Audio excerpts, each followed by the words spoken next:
माननीय सदस्य श्रीमती पूर्णिमा साहू जी। माननीय सभापति महोदय, मुझे सरकार का वक्तव्य प्राप्त हुआ है। इसमें भारत सरकार के वन मंत्रालय के द्वारा जो है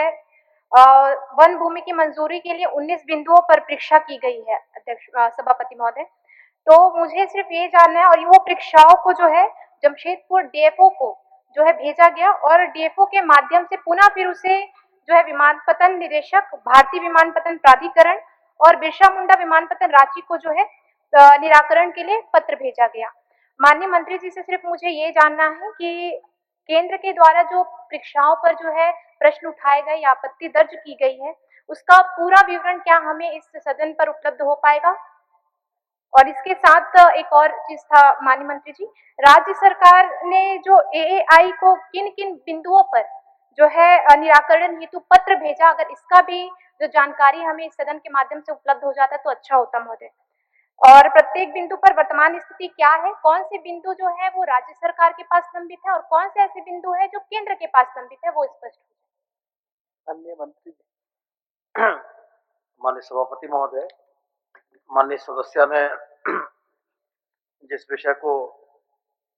गैर सरकारी संकल्प के माध्यम से लाया है उसमें वन प्रमंडल पदाधिकारी जमशेदपुर ने प्रयोक्ता अधिकरण मतलब यूजर एजेंसी माने एयरपोर्ट अथॉरिटी ऑफ इंडिया उसकी शाखा बिरसा मुंडा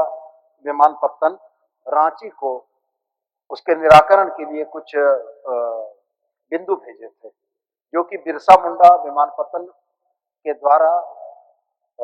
वन विभाग में डीएफओ को नहीं दिया गया है, जिसके चलते ये मामला लंबित है। माननीय सदस्य की भावना का सम्मान करते हुए मैं अब ये सत्र तो आज समाप्त हो जाएगा, लेकिन जिन बिंदुओं पर उन्होंने जानकारी मांगी है इससे संबंधित एक पूरा का पूरा फाइल बनाकर एक आध हफ्ता या मैक्सिमम 10 दिनों के अंदर में मैं माननीय सदस्य को उपलब्ध करा दूंगा। वापस ले लीजिए। माननीय अध्यक्ष महोदय, बहुत बहुत धन्यवाद माननीय मंत्री जी। मेरा सिर्फ एक ही आग्रह रहेगा कि जमशेदपुर को एयरपोर्ट चाहिए, और इससे जो है पूरे सिर्फ जमशेदपुर को ही नहीं पूरे कोल्हान को लाभ होगा, हमारे झारखंड की अर्थव्यवस्था और ज्यादा सुधरेगी। यहाँ पे जो पलायन हो रहे हैं वो भी रुकेंगे, वहाँ के जो जहाँ पे एयरपोर्ट आएगा वहाँ के आसपास के क्षेत्र भी विकसित होंगे। तो मेरा आग्रह होगा कि केंद्र सरकार भी चाहती है, जैसे कि उन्होंने अपने 2026 के बजट पे 100 करोड़ रुपए का जो है प्रावधान किया गया है इस विमानपत्तन के लिए। तो मैं माननीय मंत्री जी से यही आग्रह करती हूँ कि जल्द से जल्द जो है केंद्र के जो अधिकारी है उनके साथ जो है बैठक कर लिया जाए, उनको बुलाकर, और राज्य के जो अधिकारी है उनके साथ बैठक, अगर हमारी भी आवश्यकता या सहयोग की आवश्यकता होगी तो हम भी वहां पे आएंगे और सभी बिंदुओं पर चर्चा होने के साथ इसका निराकरण हो और जल्द से जल्द जो एयरपोर्ट है वो हमारे जमशेदपुर को प्राप्त हो। आदरणीय अध्यक्ष महोदय, वापस अविस्ताव वापस लिए। अगर इसका आश्वासन माननीय मंत्री जी देते हैं कि सभी बिंदुओं पर जो है अगर केंद्र से भी अगर कोई लंबित है चीजें, जैसा माननीय मंत्री जी भी बता रहे हैं कि एएआई के पास या वन विभाग के पास कुछ चीजें पत्र जो है वो आया नहीं है, तो अगर वो चीजें लंबित है तो उस पर जल्द से जल्द पहल की जाए, उनके अधिकारियों को बुलाकर यहाँ पे बैठक आयोजित की जाए, राज्य के जो हमारे अधिकारी उनको बुलाकर बैठक की जाए और इस पर जो है निराकरण निकले। अगर ये आश्वासन माननीय मंत्री जी देते हैं तो हम ये जो है प्रस्ताव वापस ले लेंगे। सरकार ने अपने उत्तर में बड़ा स्पष्ट कहा है कि यूजर एजेंसी के द्वारा परिवेश पोर्टल में जिसमें भूमि के अभियोजन का प्रस्ताव जाता है वो बिरसा मुंडा विमानपत्तन जो एयरपोर्ट अथॉरिटी ऑफ इंडिया के अधीन आता है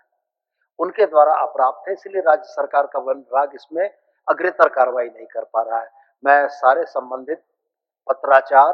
तमाम बिंदुओं को मैंने तो सदन को कहा कि 10 दिनों के अंदर मैं उनको उपलब्ध करा दूंगा और इसके उपरांत यदि किसी बैठक की आवश्यकता पड़ेगी तो सरकार वह भी करने को तत्पर है। वापस जी, धन्यवाद सभापति महोदय, धन्यवाद सभापति महोदय, धन्यवाद आदरणीय माननीय मंत्री जी।